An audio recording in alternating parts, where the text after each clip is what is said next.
Hey, it's me again. I'm back. We're still in the 4 agreements.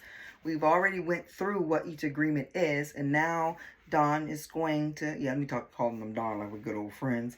Don is going to tell us how we can break those paths to how we can get to those agreements. The first agreement, be impeccable with your word.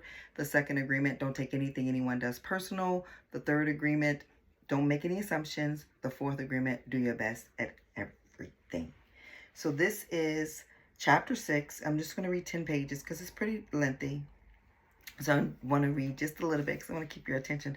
But you can always listen while you cleaning up, while you're driving somewhere. I would love it if you like this video after you watched it. If you would share this video after you watch it. And if you would subscribe to my channel.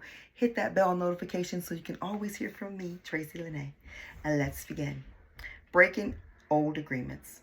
Everyone talks about freedom. All around the world, different people, different races, different countries are fighting for freedom. But what is freedom? In America, we speak of living in a free country, but are we really free? Are we really free to be who we really are? The answer is, no. We are not free. True freedom has to do with the human spirit. It is the freedom to be who we really are. You hear my grandchildren in the background downstairs. Just ignore them. Who stops us from being free? We blame the government, we blame the weather, we blame our parents, we blame religion, we blame God. I always blame God. And I'm going to tell you why I blame God. Because God, if I'm going to tell you that I give you my whole life, I give you my everything, then anything that comes into my life is your fault, God, that you ain't doing it. Now, that God I'm blaming is the God inside of me, the one who has both negative and positive attributes to themselves, and the one who sometimes I don't listen to, okay? So I have to recognize that anything that's coming into my life, because I give everything and I give all power to the God within me, I'm blaming me. Now, I probably need to work on that a little bit more and recognize that sometimes you have to give people their part, and sometimes some things may not be your fault, but it's always your responsibility to take care of yourself. You are responsible for you, and ain't nobody coming to save you. You got to save you. You can use the teachings of Jesus Christ, the teachings of Buddha, the teachings in Islam, many things. You can tap, you can meditate, you can do yoga, you can exercise, you can do so many things to free yourself from the bonds that hold you down to the things that you don't want anymore. You can get out of it. You can. Who really stops us from being free? We stop ourselves. I just said that. I just talked about that. It's just me. So I'm stopping myself from being free. You're stopping yourself from being free. What does it really mean to be free? Sometimes we get married and we say that we lose our freedom. When people get married, it's like, this is your last night of freedom. The old ball and chain. So you have a bachelor party where you do things that you have no business doing, period. But you do them because it's your last night of freedom. Marriage should be free. It should be the space where two people every day choose each other and choose to live a life with one other person that they can grow a family with, they can grow businesses with, they can grow so much, they can leave generational wealth, break generational curses. Marriage really is an amazing thing when done properly. We don't do it properly in this society because this society doesn't teach us how, and we're too lazy to find out for ourselves. Yeah, I said it. Too lazy to find out for ourselves, because you really can sit down with your partner and write out all of the wonderful things you want to experience. Let them write it out, and y'all sit there and see where do they cross connect before you get married. And then you can also say, well, I don't really like to do this, but you do. So how about we do this together once a month? And then you find someone to do this with on another time of the month. Now, if you're with somebody that lives in their lower desires, you can't trust them to be able to do something without you, that's not the person for you. They need to grow up. They're 15. When we get divorced, we are still not free. What stopped us? Why can't we be ourselves? We have memories of long ago when we used to be free and we loved being free, but we have forgotten what freedom really means. If we see a child who is 2 or 3, perhaps 4 years old, we find a free human. I watch my grandchildren. They are free. We make restrictions on them lots of times out of our own fear, and we want to protect them, and we have to guide them, of course, but I watch them and they are so footloose and fancy free. Why is this human free? Because this human does whatever he or she wants to do. The human is completely wild. I teach middle school. The human is completely wild. I'll say it again. The human is completely wild.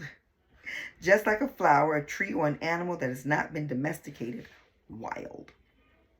And if we observe humans who are 2 years old, We find that most of the time these humans have a big smile on their face and they're having big fun. They're exploring the world. They are not afraid to play. They are afraid when they are hurt and when they are angry or hungry and when some of their needs are not met. But they don't worry about the past. They don't care about the future. They only live in the present moment. Very young children are not afraid to express what they feel. They are so loving that if they perceive love, they melt into love. They are not afraid to love at all. That is the description of a normal human being. As children, we are not afraid of the future or ashamed of the past.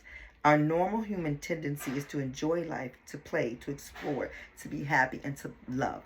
And in middle school, I see it. They act like they're so rough and tough, but they're not. They're just little babies at heart that want to be loved and shown respect. But how they show up most times is a ball of cussing, stinky, musty arms, because their hormones are all over the place and they're not washing themselves, so they stink and they got filthy mouths. It's a hell of a combination. And when you can reach just one of them, you feel so elated. Don't take it personally if you don't reach them, but as an educator, you literally are there to help them find a path. They don't know. They think they know everything, but they don't know. Half of them don't know how to tie their shoes. They don't know. We're there to help them. Very young children are not afraid to express what they feel. I said that already. But what has happened with the adult human? Why are we so different? Why are we not wild? Some of us is wild. From the point of view of the victim, we can say that something sad happened to us. And from the point of view of the warrior, we can say that what happened to us is normal. What has happened is that we have the book of law, the big judge, and the victim who rule our lives. We are no longer free because the judge and the belief system don't allow us to be who we really are. Once our minds have been programmed with all that garbage, we are no longer happy. This chain of training from human to human, from generation to generation, is perfectly normal in human society. You don't need to blame your parents for teaching you to be like them. What else could they teach you but what they know? They did the best they could, and if they abused you, it was due to their own domestication, their own fears, their own beliefs. They had no control over the programming they received, so they couldn't have behaved any differently because they're too lazy to find out how. Lazy means lethargic. It means without energy. And because most of us are lazy to make changes, we just continue to do the same thing that we were taught to do, pretending like we don't know how we can ever stop doing this. I just don't know. My mama did it and my daddy did it, and I don't know how I can stop doing it. You can stop doing it by stop doing it. Period. Stop. You know why you do things in the dark? Because you don't want nobody to know you're doing it. You know why you lie and sneak around and slither around to do stuff? Because you know you're wrong. So if you know you're wrong, that's the first step. Knowledge is power. You know you're wrong. Just stop. There's no need to blame your parents or anyone who abused you in your life, including yourself. But it is time to stop the abuse. It is time to free yourself of the tyranny of the judge by changing the foundation of your own agreements. It's time to be free from the role of victim. That role should never be cast again. That play is over. Nobody wants that part. Don't be the victim. That is not main character energy. No. It's victim energy. The real you is still a little child who never grew up. Sometimes that little child comes out when you're having fun or when you feel happy, or when you are painting or writing poetry or playing the piano or expressing yourself in some way. For me, it's when I'm creating something. I feel so free when I'm making something, when I'm creating. I just love it. These are the happiest moments of your life. When the real you comes out, when you don't care about the past, you don't worry about the future. You are childlike. But there is something that changes all of that. We call them responsibilities. The judge says, wait a second, you are responsible. You have things to do. You have to work. You have to go to school. You have to earn a living. All these responsibilities come to mind. Our face changes and becomes serious again. If you watch children when they are playing adults, you will see their little faces change. Let's pretend I'm a lawyer. And right away their faces change. You ever seen that? They get all serious like. The adult face takes over. We go to court and that is the face we see, and that is what we are. We are still children, but we have lost our freedom. The freedom we are looking for is the freedom to be ourselves, to express ourselves. But if we look at our lives, we will see that most of the times we do things just to please others, just to be accepted by others, rather than living our lives to please ourselves. And while you're doing something to please person A is doing what they're doing to please person A in their life. And then that person is pleasing that person. So all you are trying to please somebody, and nobody is being themselves. Nobody is being authentically themselves and pleasing themselves. Pleasing yourself doesn't mean you're selfish and you say, well, I want to please myself and I want all of this stuff and it's going to come up to the same amount of money to pay my bills, but I'm going to please myself by getting all this stuff and I'm not going to pay the bills. So we're going to be naked and out of doors, but I'm pleasing myself. I'm going to be that best dressed homeless person you ever did see. No, that's not what it's about. Pleasing yourself means honoring the true divinity within you, doing the things that make you happy. There are people who literally say, I was born homosexual. And people say, no, you wasn't. You were taught that through the school. Or somebody told you that, or you was molested. And they feel like, no, in my soul, I believe you can come here wanting that experience. And so pleasing yourself would be to responsibly come out. Not trick people, not get married to somebody and sneak around with Joe and your name is Adam, okay? And that name just came to mind. Not run around lying and your name is Sally and you laying up with Lucy and your husband think you with your friends. That's not honest and that's not freeing yourself and that's not pleasing yourself. That's lying to yourself. That's what happened to our freedom. And we see in our society and all the societies around the world that for every 1,000 people, 999 are completely domesticated.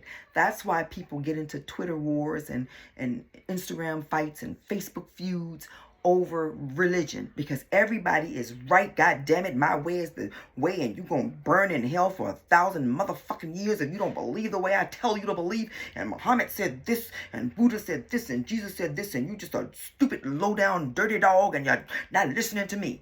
That's what we do. We start talking to each other like that.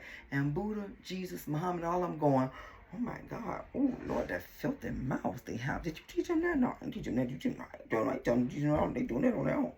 We love each other up here. We pounding each other. We good. But we down here, whew, yeah. The worst part is that most of us are not even aware that we are not free. There is something inside that whispers to us that we are not free, but we do not understand what it is, and we are not free. The problem with most people is that they live their lives and never discover that judge and the victim rule their mind. That is so sad. You ever met somebody that has to be right about everything, no matter what? They're like, you're wrong. They just have to be right. That is such a sad person. That's somebody that's battling demons, and all you can do is pray for them. I now don't need anybody to believe what I say. I believe what I say, and that's it. I mean what I say, and I say what I mean, because my daddy taught me that. The problem with most people is that they live their lives and never discover that the judge and the victim rule their mind, and therefore they don't have a chance to be free. The first step towards personal freedom is awareness. We need to be aware that we are not free in order to be free. We need to be aware of what the problem is in order to solve the problem. Awareness is always the first step, because if you are not aware, there is nothing you can change. I'm going to say that again. Awareness is always the first step, because if you are not aware, there is nothing you can change. If you are not aware that your mind is full of wounds and emotional poisons, you cannot begin to clean and heal the wounds, and you will continue to suffer. There is no reason to suffer. With awareness, you can rebel and say, this is enough. That moment, that defining moment for you is what will set you free. That saying the truth will set you free is not just a cliche.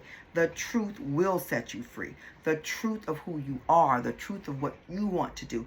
Not what somebody else is telling you, but you yourself. What that truth is, that is what will set you free. You can look for a way to heal and transform your personal dream. The dream of the planet is just a dream. It is not even real. If you go into the dream and start challenging your beliefs, you will find that most of the beliefs that guided you into the wounded mind are not even true. You will find that you suffered all those years of drama for nothing. Why? Because the belief system was put inside your mind was based upon lies. I know you don't want to hear that. You know your parents didn't mean to lie to you. Somebody lied to them. So all they could do is lie to you. The bunny, Easter Bunny and what you call it, Santa Claus and all that stuff that's not real. And you say, oh, it's just magical for children in their childhood. Instead of just saying, we're taking this one day a year and giving out presents and gratitude. That's what we want to do. Instead of saying your tooth fell out, which means that you're getting older and another tooth is going to come in, so we're going to give you $1 for it. We got to lie and say, oh, a tooth fairy is going to come. And tell us that the Easter Bunny, I don't know how the Easter Bunny hijacked Jesus' day, and y'all okay with that, y'all Christians? Y'all okay with a bunny taking over the resurrection of the person you say is God, and y'all just fine with it? I don't get it, but that's your business. Okay, what was that at?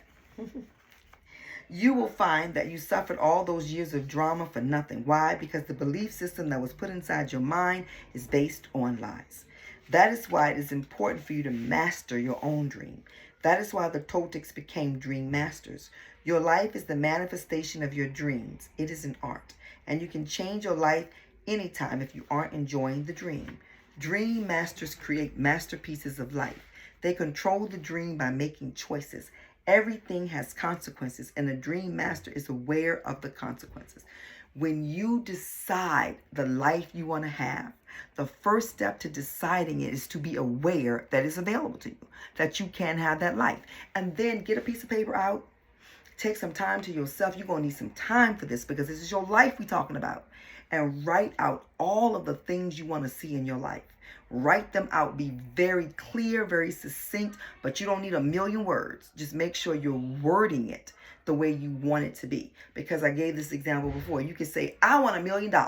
And then tomorrow one of your parents drop dead and leave you $1 million life policy. That's not what you wanted. So don't say you want $1 million. Say, in a fun, loving, fantastical way, I want to receive $1 million that I can use to, and then name the things you want to use. And every morning, see that $1 million. Say, yeah, is it today? Oh, I think so. I'm so happy. When you go to bed at night, if it doesn't come, say, well, was it tonight? I'm going to bed because, it's trying to get to me. So I got to get some rest so I can be all ready for my $1 million that's coming in a fun and fantastical way. You have to be willing to do this. If you want a better life, you got to be a better version of yourself. You can't be Sourpuss Sally and think you're going to get a great life. You're going to get a Sourpuss Sally life where you're like, every time I do something, it don't ever come to pass. That's because every time you do something, you don't believe it's going to come to pass. It's all about you. It's all about you believing it and being a master of your dream. To be a Toltec is the way of life. It is the way of life where there is no leaders and no followers. You hear that? Let's say that again. To be a Toltec is a way of life. It is a way of life where there are no leaders and no followers, where you have your own truth and live your own truth. A Toltec becomes wise, becomes wild, and becomes free again. There are 3 masteries that lead people to become Toltecs. First is the mastery of awareness. This is to be aware of who we really are with all the possibilities. The second is the mastery of transformation, how to change, how to be free of domestication. The third is the mastery of intent. Intent from the Toltec point of view is that part of life that makes transformation of energy possible. It is the one living being that seamlessly encompasses all of the energy, or what we call God. Intent is life itself. It is unconditional love. The mastery of intent is therefore the mastery of love.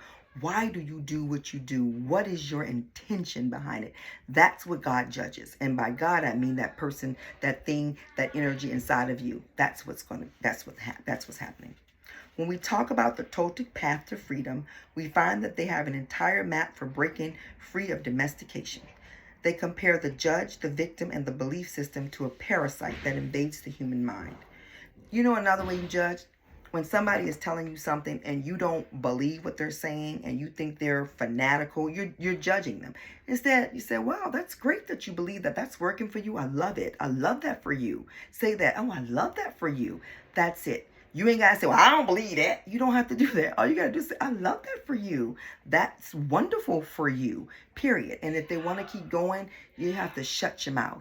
You don't have to keep going because as soon as you close your lips, eventually they'll stop talking. And if they don't, you can always say, oh, I need to go do such and such and such and such and get on out the way. But you don't ever have to tell somebody they're wrong. You don't ever have to decide that your way is better for them. He said, I love that for you. I've been doing that and it works wonders. I'm like, oh my God, I love that for you. Like I'm about to tell my daughter, I love that for you that you're screaming at your son while I'm doing the video. But she doesn't know I'm doing a video, so they're going to give her a pass. She thought I did it earlier in the car. My oldest son came over and I ended up talking to him and I decided to redo it. Where was I at? There's a fly in here.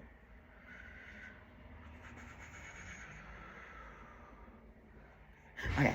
They compare the judge, the victim, and the belief system to a parasite that invades the human mind. From the Toltec point of view, all humans who are domesticated are sick. They are sick because there is a parasite that controls the mind and controls the brain. The food for the parasite is the negative emotions that come from fear.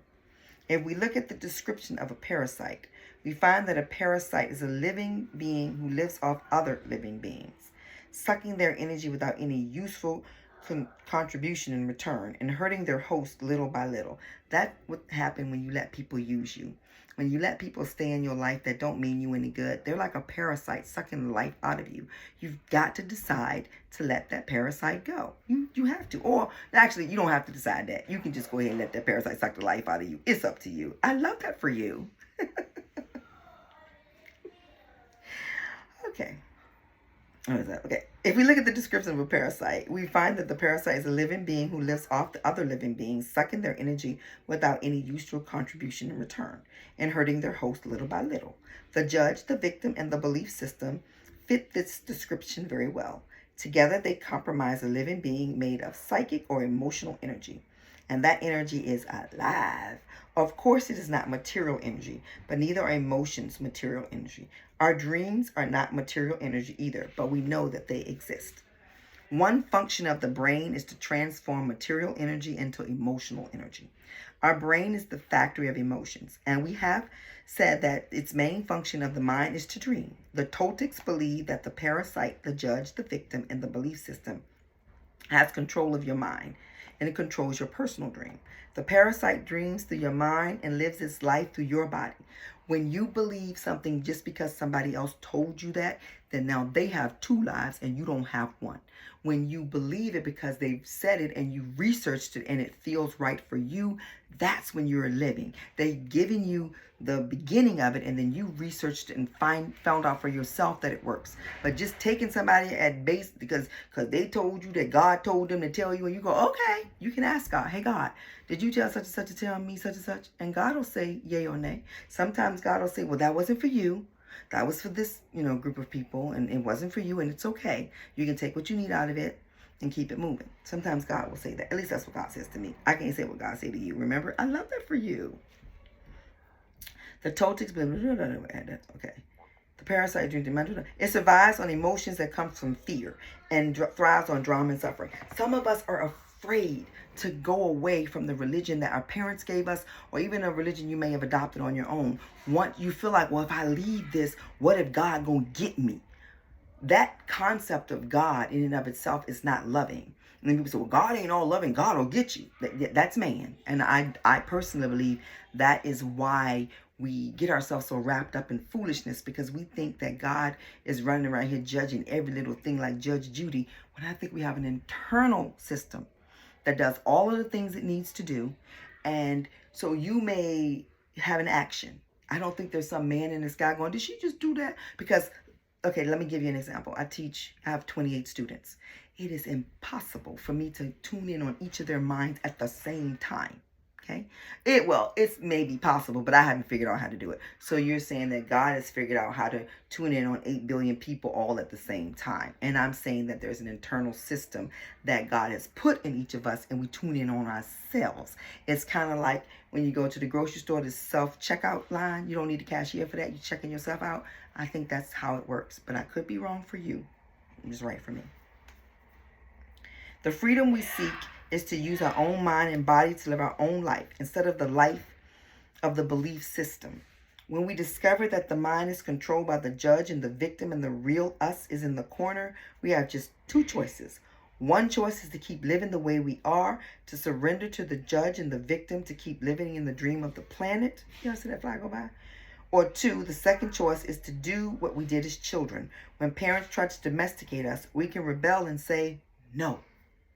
We can declare a war against the parasite, a war against the judge, and a war against the victim, and a war for our independence, and a war for the right to use our minds and use our own brain.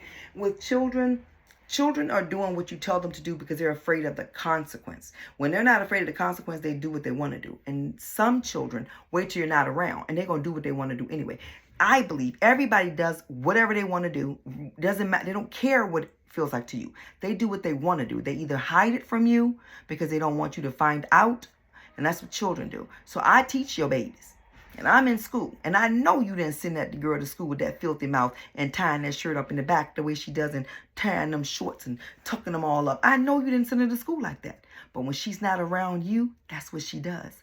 And it's not because she's a terrible person. It's because she's domesticated and she wants to go along with other little feral kittens in the school and do what they do. When she gets older, hopefully she'll find her own self and do what she wants to do for herself, but probably not, because then you're going to put her in religion and make religion tell her what she's supposed to do. And it just goes on and on and on until she gets 50 and says, what the hell is going on? When do I get to live the life I want to live? And she breaks free and you think she's crazy, and she's not crazy. She's just being herself and everything is good. I'm not going to do any more reading today because it's a lot.